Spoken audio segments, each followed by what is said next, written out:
जय श्री महाकाल मित्र। आज से इस YouTube के माध्यम से हम आपके साथ यंत्र मंत्र तंत्र के रहस्यों को उजागर करेंगे और आशा करता हूँ ये आप अपनी भलाई के लिए या किसी की दूसरे की भलाई के लिए इस मंत्र यंत्र और तंत्र का प्रयोग करेंगे। किसी योग्य गुरु के संरक्षण में इन साधनाओं का आरंभ करें और जिंदगी में खुशहाली, खुशी, लाभ आपके साथ साथ चले। धन्यवाद। जय श्री महाकाल, जय महाकाली।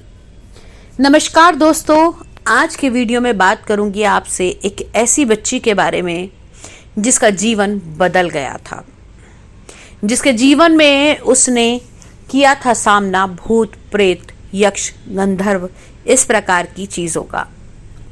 अभी बच्ची की उम्र सिर्फ 13 साल की थी। अब इस बच्ची के साथ ऐसा क्या क्या हुआ कि वो मौत के मुंह तक पहुंच गई। क्या वास्तव में इसमें इसका कोई गुनाह था या ये बेकसूर थी? इसकी जिंदगी बची या उन चीजों ने इसकी जिंदगी को खत्म कर दिया? कौन कौन सी समस्याओं का सामना करना पड़ा? कहां पर मिली उसे इन सब चीजों से मुक्ति?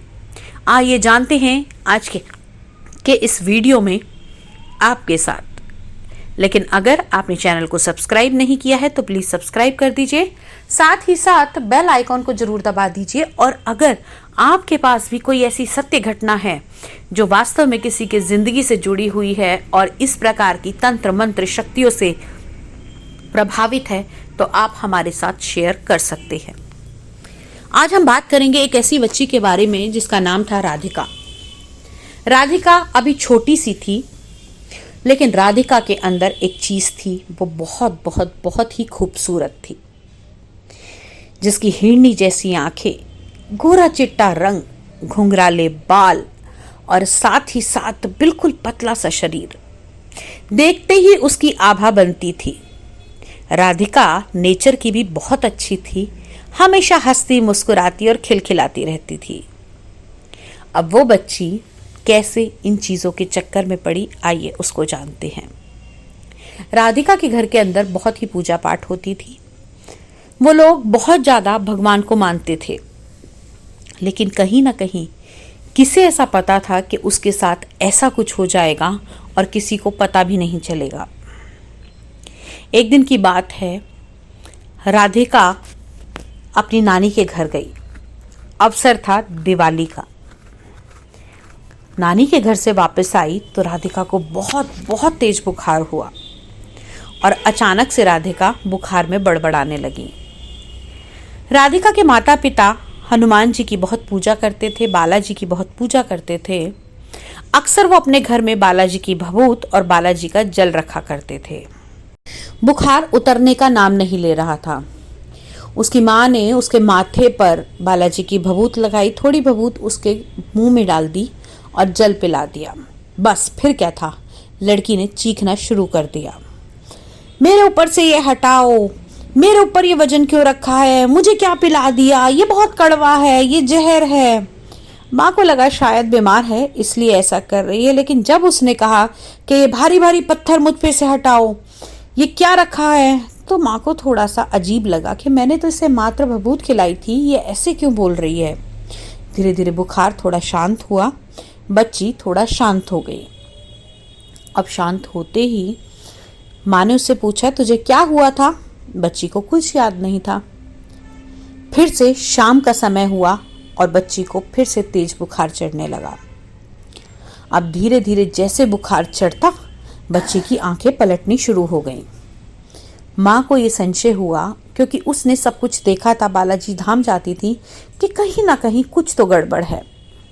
उसने अपने पति से इस बारे में बताया कि इसके साथ ऐसा ऐसा हो रहा है। पति ने बाबा का नाम लेकर पूजा आरंभ करी। बच्ची वहीं बैठी थी और धीरे धीरे जैसे जैसे पूजा पाठ शुरू हुआ, बच्ची ने चीखना शुरू कर दिया। अब घर में ऐसा वाकया देखा, हालांकि बालाजी से पहले ही रूबरू थे, सब कुछ जानते थे कि वहाँ क्या होता है, कैसे होता है, लेकिन घर का ये वाकया देखकर सबकी रूह कांप गई। सब घबरा गए। इसी बीच उनके पड़ोसी भी वहाँ पर आ गए। उन्होंने कहा, आप घबराए नहीं, आप बहुत पूजा पाठ करते हैं, राधिका अवश्य ही बालाजी की कृपा से ठीक हो जाएगी। अब जो सब कुछ जानते थे वो माँ बाप बाबा की कृपा से बिल्कुल भी अनजान नहीं थे, लेकिन फिर भी अपने बच्चे की ये दयनीय स्थिति देखकर रोते बिलखते हुए परेशान हो गए। उनके दिमाग ने काम करना महसूस करना कुछ भी बंद कर दिया। उनको कुछ समझ नहीं आ रहा था, बस रोए जा रहे थे और अपनी बच्ची को देखे जा रहे थे कि आखिर करे तो करे क्या। यहाँ बच्ची बुरी तरह चीख रही थी, चिल्ला रही थी, कभी कहती मुझे ये खाने को चाहिए, कभी कहती थी मैं सबको मार दूंगा, कभी कुछ कभी कुछ कभी कुछ कभी कुछ। घर के बच्चे बड़े बूढ़े सब परेशान हो गए, आखिर करें तो क्या करें। एक तो दिवाली का त्योहार, ऊपर से ये सब। ऐसे में कहा जाता है कि ये शक्तियाँ और ज़्यादा प्रबल हो जाती हैं। माँ बाप ने कुछ भी नहीं सोचा। माँ बाप ने बाबा का नाम लिया, बाबा का ध्यान धरा और अपने घर से ही अर्जी लगाकर अपनी बच्ची को अपने साथ ले गए। बच्ची ने यहाँ यात्रा आरंभ की। बालाजी धाम के लिए घर से निकले। उसकी माँ ने ऐसा किया कि उसके खाने में भी भभूत डाली गई और साथ ही साथ जो वो जल पी रही थी उसमें भी जल मिलाकर उसको देते रहे और धीरे धीरे धीरे धीरे करके वो बच्ची शांत रहने लगी। अब यहाँ से मेहंदीपुर से वहाँ तक पहुँचे। रास्ते में परेशानियाँ भी आईं, दिक्कतें भी हुई, बच्ची की तबीयत भी खराब हुई, कहीं ना कहीं गाड़ी में भी परेशानियाँ हुई। पुलिस वालों ने गाड़ी को रोक लिया, काफ़ी देर तक गाड़ी रुकी रही, लेकिन फिर भी बाबा का नाम लेते हुए वो मेहंदीपुर घाटा धाम पहुँच गए। वहाँ पहले से ही उनके कुछ रिश्तेदार पहुँचे हुए थे केवल बाबा के दर्शन के लिए। यकायक अपने घर की बच्ची का ये हाल देखकर उनके पैरों तले जमीन निकल गई और सभी लोग चीख रहे थे, चिल्ला रहे थे कि आखिर इस हंसती खेलती बच्ची के साथ ये क्या हुआ। अब आया आरती का समय। बच्ची ने खेलना आरंभ किया। वहीं एक महंत ऐसे थे जो इन सब चीज़ों को जानते थे और वो उनके रिश्तेदारों से रूबरू थे। उन्होंने कहा, आप कुछ मत कीजिए, आप इस बच्ची को धर्मशाला ले चलिए। वहाँ उनकी जो पास जो भी बाबा की विद्या थी उसके द्वारा उन्होंने उस बच्ची के ऊपर काम करना शुरू किया। बाबा का नाम कीर्तन भजन हुआ। बच्ची ने वहीं भजन के दौरान खेलना आरंभ कर दिया। तब बच्ची ने बताई अपनी वो सारी सच्चाई। जी हाँ, ऐसी सच्चाई जिसको जानकर आपके रोंगटे खड़े हो जाएंगे। उसके माँ बाप जो उस चीज से बिल्कुल भी रूबरू नहीं थे, उनके नाक के नीचे से ऐसा काम होता रहा और उनको पता नहीं चला। अब बच्ची के ऊपर रहने वाले प्रेत, भूत या संकट, उसने कहा कि मैं तो इसके साथ पिछले 1 साल से हूं। घर वाले भौचक्के रह गए कि घर में इतना बाबा का पूजा पाठ होता है, इतना नाम ध्यान होता है, तो इसके साथ ये 1 साल से कैसे रह सकता है। तब उसने बताया कि मैं तो कभी घर के अंदर घुसता ही नहीं था। मैं अक्सर जब ये छत पे घूमती थी तब इसके साथ छत पे घूमा करता था। उसकी माँ को बोलते हैं, भूल गई कि ये एक एक पतीला दूध पी जाती थी, कितने गुलाब जामुन खाती थी, तुझे लगता था कि मेरी बच्ची कमज़ोर है? नहीं, ये तो मैं खाता था। फिर उससे पूछा गया कि तू क्यों आया इस बच्ची के साथ में? फिर उसने बताया कि ये इतनी खूबसूरत थी, ये जहाँ से ट्यूशन जा रही थी वहीं पर मेरा एक्सीडेंट हुआ था और उस एक्सीडेंट का जो कारण था वो मेरी आत्महत्या थी। मैं भी किसी लड़की से बहुत ज़्यादा मोहब्बत करता था, मेरे घर वाले उसके खिलाफ थे।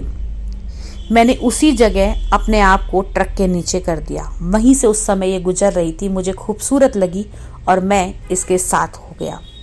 अगर कहा जाए तो इसकी खूबसूरती ही इसके लिए अभिशाप बन गई। मैं इसको छोड़ के नहीं जाना चाहता क्योंकि मैं इससे प्यार करता हूँ, मैं इसको बहुत पसंद करता हूँ। घर वाले चीख रहे थे, चिल्ला रहे थे। बाबा का सुंदरकांड आरंभ किया गया। घाटा मेहंदीपुर में जोर जोर से बाबा के जयकारे बोलने लगे। धीरे धीरे धीरे धीरे करते लड़की को उस संकट से मुक्ति मिल गई। अब वो लड़की बिल्कुल स्वस्थ हो चुकी थी। घर में रहने वाले लोगों ने उस बच्चे के साथ में अपना व्यवहार बहुत अच्छा किया और वो बच्ची धीरे धीरे बड़ी होने लगी। अभी वो छोटी सी थी जब उसके साथ ये सब बीता था, लेकिन कहीं ना कहीं बाबा की कृपा का पात्र बनी। जब उसका जीवन बदल गया तो वो बाबा की पूजा करने लगी, बाबा का ध्यान करने लगी। लेकिन वहीं जब आई उस पे युवा अवस्था, बच्ची का ध्यान भटका। बच्ची किसी गलत रिश्ते में पड़ गई, यानी कि किसी प्रेम संबंध में पड़ गई। बाबा के यहाँ इसे अनैतिक माना जाता है और कहीं ना कहीं गलत माना जाता है। तब भी कोई बात नहीं, बच्ची का विवाह हो गया उसके साथ में, उसने विवाह कर लिया। लेकिन विवाह के बाद में जो उसका घर था वहाँ पर बाबा की पूजा के लिए रोक लगा दी गई। कभी उसकी सास ननद कहती कि ये तो भूत प्रेतों की पूजा करती है, कभी उसका पति उसे पूजा के लिए टोकता। धीरे धीरे धीरे धीरे करके उन लोगों ने उसके ऊपर से ये पूजा पाठ जो भी करती थी उस पर रोक लगा दी, लेकिन फिर भी वो मन से भगवान का नाम और जाप करती रहती थी। अब उसके घर के अंदर परेशानियां उत्पन्न होने लगीं। एक दिन उस लड़की ने वापस से इन परेशानियों का सामना किया और वो बहुत ज़्यादा बीमार पड़ गई।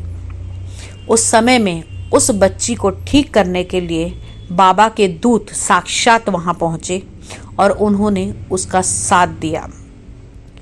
उसकी सास ने और उसके पति ने जहाँ उसको इतना परेशान किया था, बाबा की कृपा को देखकर उसके घर में ऐसा हुआ कि जो चीज़ उसके साथ में, उसके पति के साथ में घट रही थी, उस लड़की ने फ़ोन करके उसको बता दिया कि आप मुझे छोड़ के किसी और के साथ में हो, जबकि वो लड़का बहुत घर से बहुत दूर था, जिसके बारे में किसी को पता भी नहीं था। और वहीं उसकी सास जो तरह तरह के टूने टोटके उस लड़की के ऊपर कराती थी, उसने उसे भी पकड़ लिया। उसने कहा मैं सब कुछ जानती हूँ और मेरे ऊपर बाबा की कृपा है, आप मेरे साथ ऐसा कुछ भी ना करें, अन्यथा आपको इसका फल भुगतना पड़ेगा। तब भी वो दोनों नहीं माने और बाबा की कृपा के द्वारा उन लोगों को उसका भुगतान करना पड़ा। उसकी सास को पैरालाइज हो गया, बिस्तर पर आ गई और उसी बच्ची ने उसकी सेवा करी और उसको ठीक किया। तब उसने कहा कि आपने बहुत गलत किया, आपका जो किया हुआ कर्म है वो आपके सामने आ रहा है, आप बाबा की शरण में चलिए, ज़रूर ठीक होगा।